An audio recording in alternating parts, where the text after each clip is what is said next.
Hello and welcome to HBM's Crypto-Corner for Wednesday, November 13th, 2024. We have quite a few things to talk about, quite a lot of things to talk about this week, so let's get started. First of all, mountain lion caught on camera in North Texas marks second sighting this week. Let's check it out. Tonight, officials believe the mountain lion prowling around Frisco may have been spotted before. Yeah, we've learned a big cat was first sighted in Denton County. Tonight, Texas Parks and Wildlife confirms a second sighting on the opposite side of Lake Lewisville. Sydney Persing just got her hands on the new video.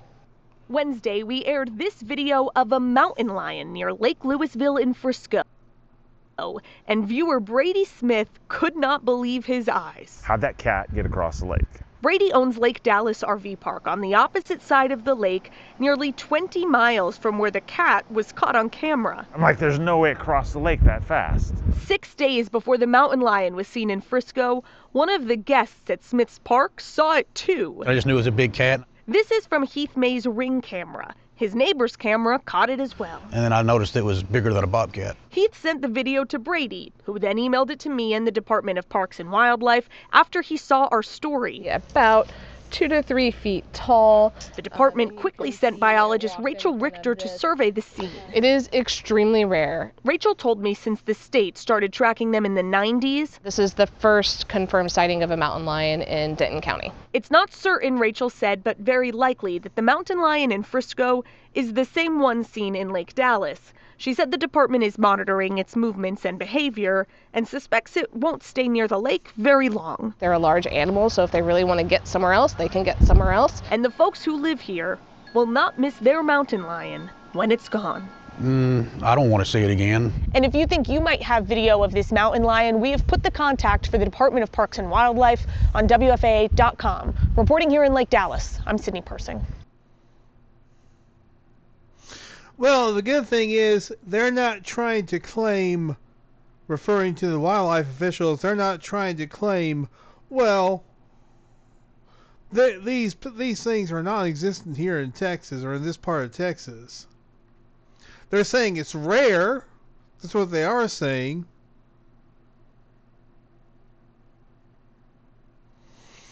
Doesn't mean it can't happen. It just means that excuse me, this kind of thing can happen apparently, and it does. As you can see the daggum mountain lion in two different places. So very interesting story. And again, another out of place big cat. Exclusive 1967 interview. First-hand Bigfoot sightings and investigations in Bluff Creek. A rare and exciting video has recently surfaced on YouTube featuring an interview with Shorty Wallace and Jay Rowland, conducted by none other than John Green in 1967. The Sasquatch Archives channel is responsible for sharing this piece of history with us, and it's definitely worth a watch for any serious Bigfoot enthusiast. Shorty Wallace, younger brother of the infamous Ray Wallace, and Jay Rowland, a co-worker of the Wallace Brothers Construction, share their experiences working in the Bluff Creek area of Northern California in 1958. This is the same area where Jerry Crew discovered the famous footprints that truly sparked the Bigfoot legend.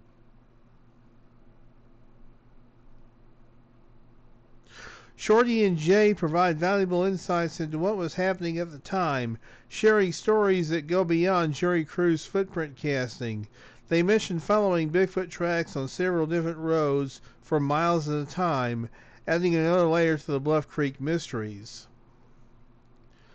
Well, if you're not familiar with those particular individuals, read Dustin Seaver's excellent book, The Abominable Snowman of California. He writes more about them and the fact that they may have been helping Ray Wallace hoax his footprints in that area. I'm not going to say that the Jerry Crew casts are part of the hoax. They might be, I don't know.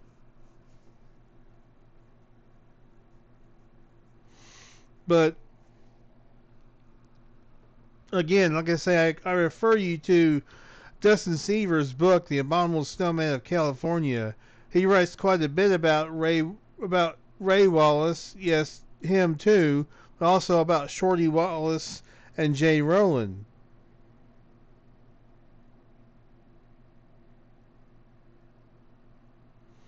Apparently, this is part 1 of 2. Here's also part 2 of 2.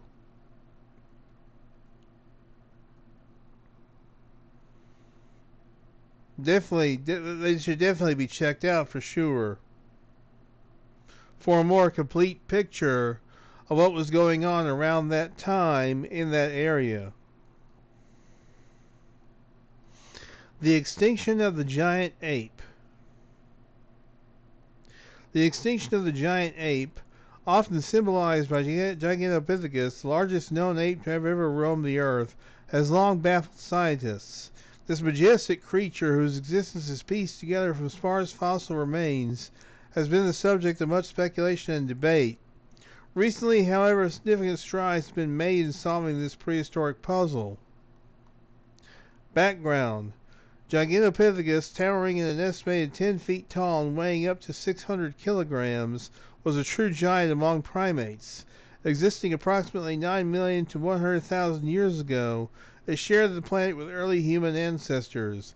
Theories of its extinction range from competition with these ancestors to drastic dietary changes.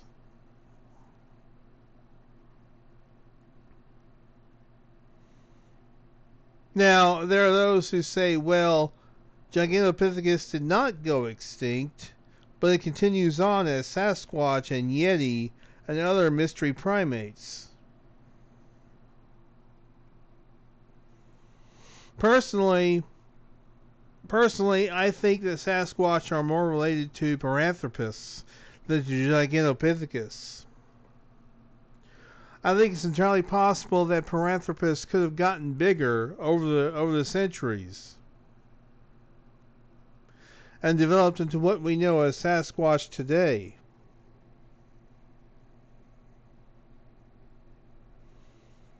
But I could be wrong. I could be completely off base. I admit I could be completely off base as far as Gigantopithecus not still being around. But it's just my opinion that Gigantopithecus most likely died out. But I could be wrong. I've been wrong before. I'll be wrong again. I'm just throwing it out there. Don't shoot the messenger. Video: weird mystery creature seen at West Virginia park. A West Virginia woman was left scratching her head when she spotted a mysterious creature lingering near a tree at a park. According to a local media report, the strange sighting occurred late last month as Brittany Keller drove through Ritter Park in the city of Huntington. Her normally routine commute to work took a wondrous turn when she gazed out the window of her car at several deer by the side of the road. Keller subsequently did something of a double take when she noticed a curious critter next to the animals. I stopped to take a better look, she recalled, and realized that it was something I had never seen around here before. I'm guessing the local media report actually has the video. Oh, here it is.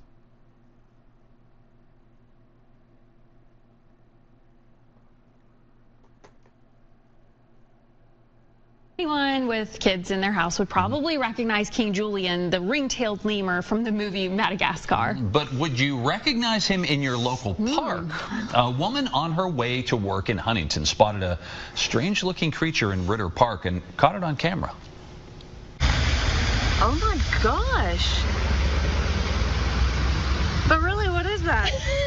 I don't know. Brittany Keller has a real mystery on her hands. Oh my God.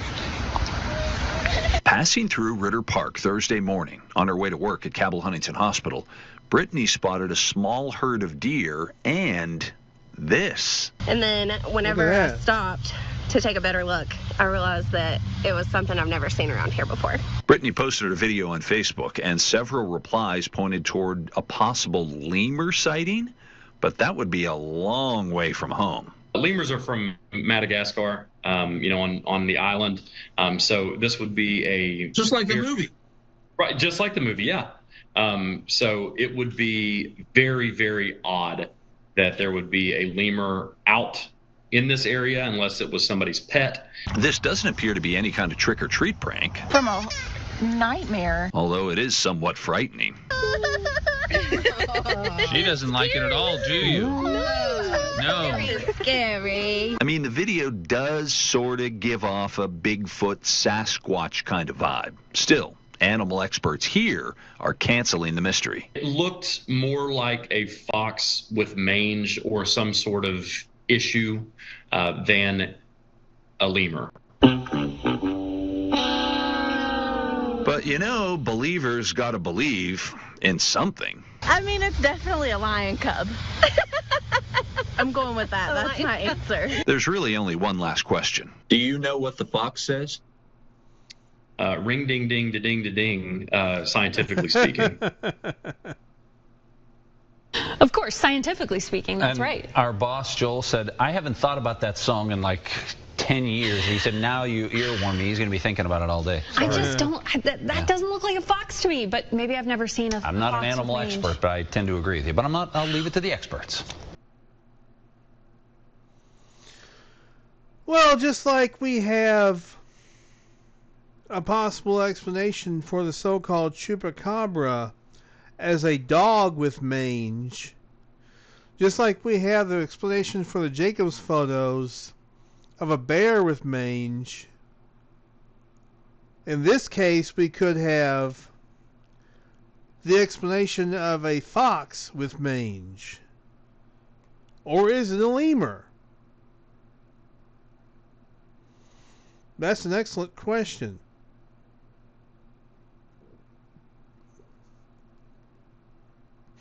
Could it be an escaped lemur from a zoo or from a private collection?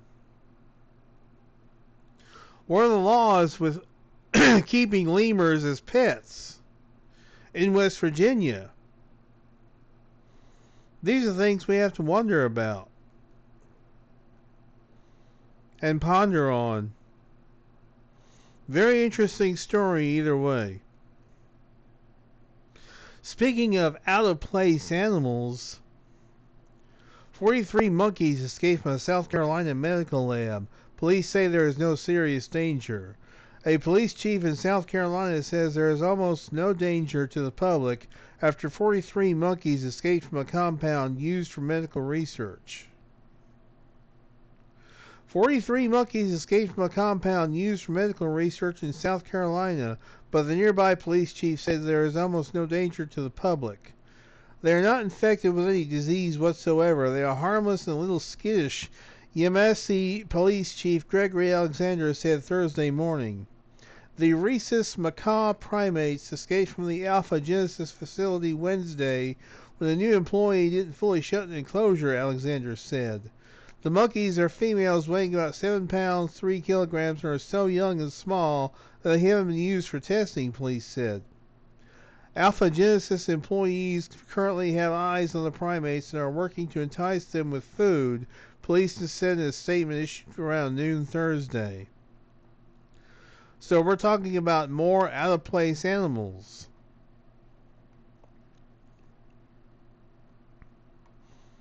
Will they be mistaken for Sasquatch? I wouldn't think so. I mean, they're a little bit too small for that. At least I would think they would be. I would think they'd be too small to be counted as possible Sasquatch candidates. And this is in a forested area, so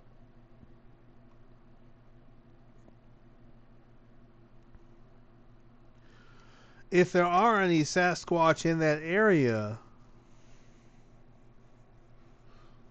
what would they do with the monkeys? Would they eat them or would they take them in? You have to wonder about that as well. How would the Sasquatch, if there are any in that area, handle these monkeys? I guess it's a question we have to ponder. Now here's something cool. The Question of Bigfoot. The definitive feature film by Survivor Man Les Stroud. Here's the trailer.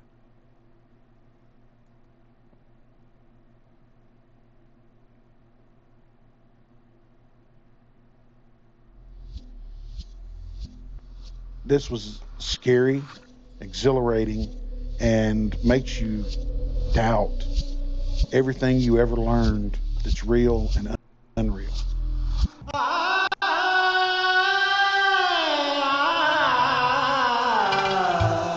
Back in 2014, I began work on a 10-part documentary series on the subject of Bigfoot. It took me places I did not expect to go, and it gave me a perspective I did not expect to have.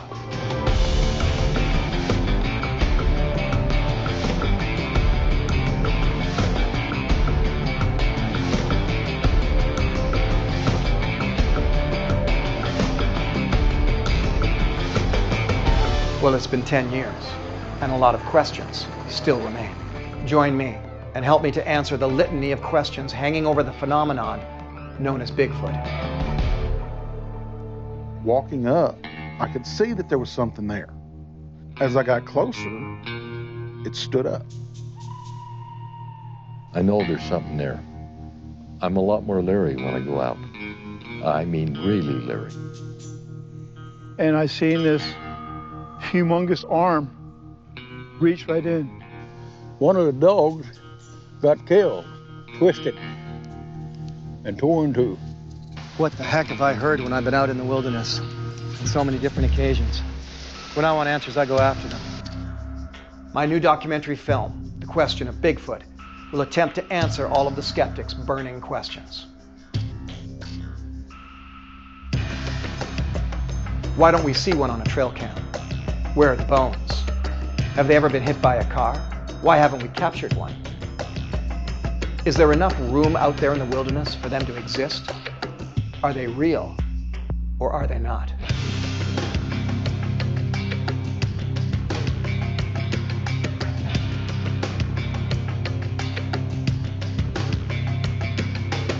I can't do this without you.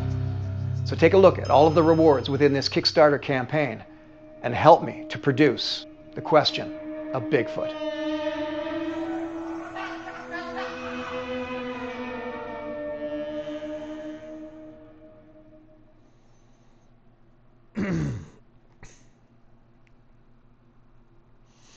Now, the goal supposed to be reached was $35,834.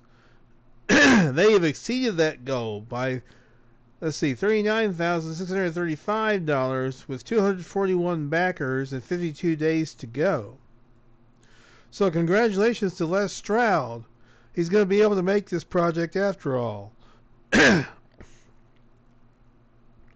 All or nothing. This project will only be funded if it reaches its goal by Saturday, January 4th, 2025, 1:40 p.m. Central Standard Time.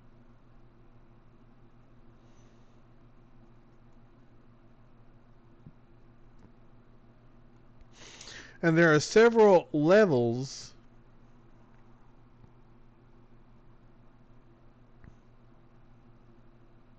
of rewards.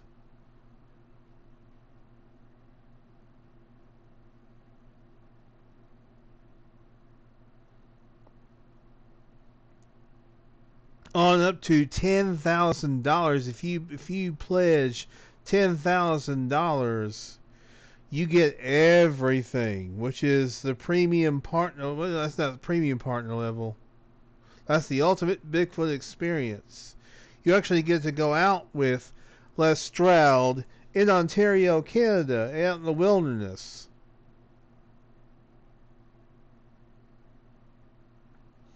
You receive a film credit. You be added to the IMDb page. You get a hoodie, t-shirt, digital and DVD copies of all 11 films. and all hard copies of films, posters signed by Les Stroud. Now that means you get the Survivor Man Bigfoot films on DVD and digital, plus the Question of Bigfoot. Like I say, there are several levels of rewards. So it's back. It's good to go. Well, I'm glad about that. Should be fascinating. If the original Survivor Man Bigfoot episodes were any indication. Of course, I wish he hadn't teamed up with Todd Standing, but let's not forget something about Les Stroud. He's not a Bigfoot guy. He's not a Bigfoot poster boy. He's not knee-deep into all this. Now, he is teaming up with Stacy Brown Jr. on this, and that's another controversial individual.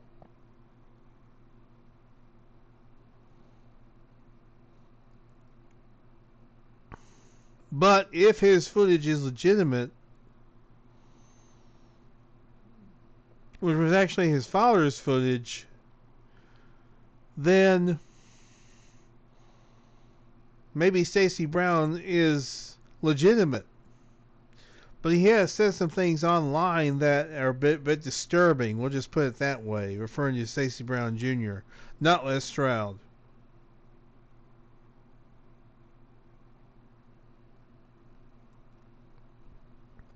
So I have to kind of be a bit wonky and question Les Stroud on teaming up with Stacy Brown Jr., also, of course, with Todd Standing. But I'm willing to hear him out, and I'm willing to listen. I'm willing to... Once this is available, I will be getting a copy of it, hopefully. I most likely won't back the Kickstarter, but I will promote it here.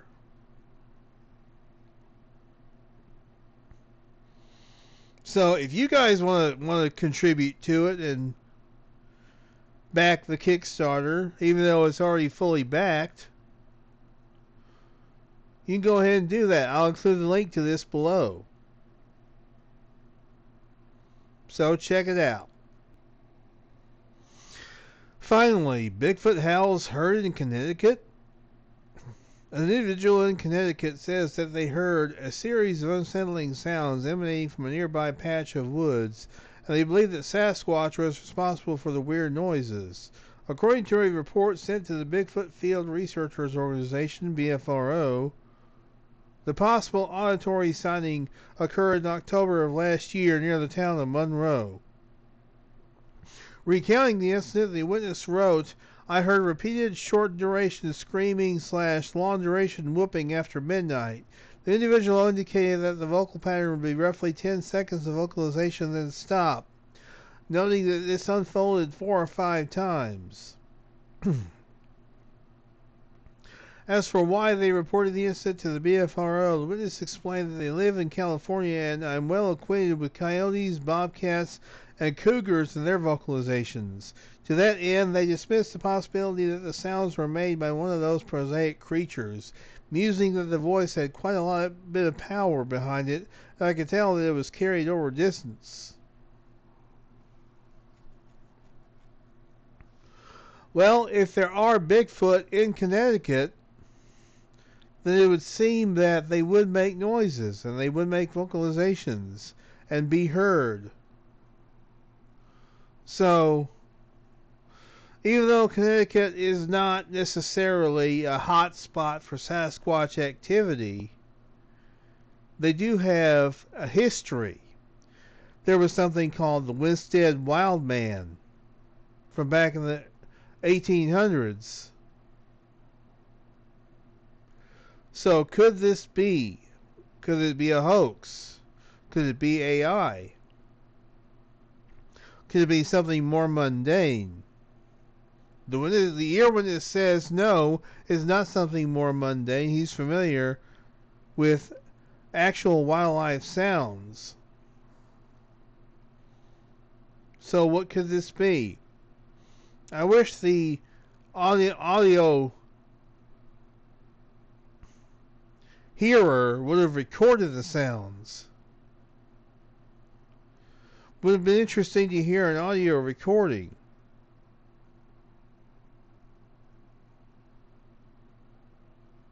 Unfortunately, all we have is a report. And reports can be doctored, as we know. Well, heck, audio can be doctored too. I'm not saying this individual would have doctored audio, but it's been done before. It can be done pretty easily. Audio is the easiest thing to doctor. So, but a very interesting case nonetheless. And that's going to do it for this week. We want to thank you very much for tuning in. You guys are the heart of the show. I always say that, but I always mean it. And I'll continue as long as you guys want me to. And check out my most recent UFO corner about the Pennsylvania UFO flap of Katanning in 1967. It's going to be the last UFO corner until January. But Crypto Corner will keep going on. At least till next month. Of course, I'll probably take a break before Christmas next month, too. But other than that, I'll be here every week. Lord willing, the creeks don't rise. So until next week, y'all be good or be good at it. It's HBM's Crypto Corner.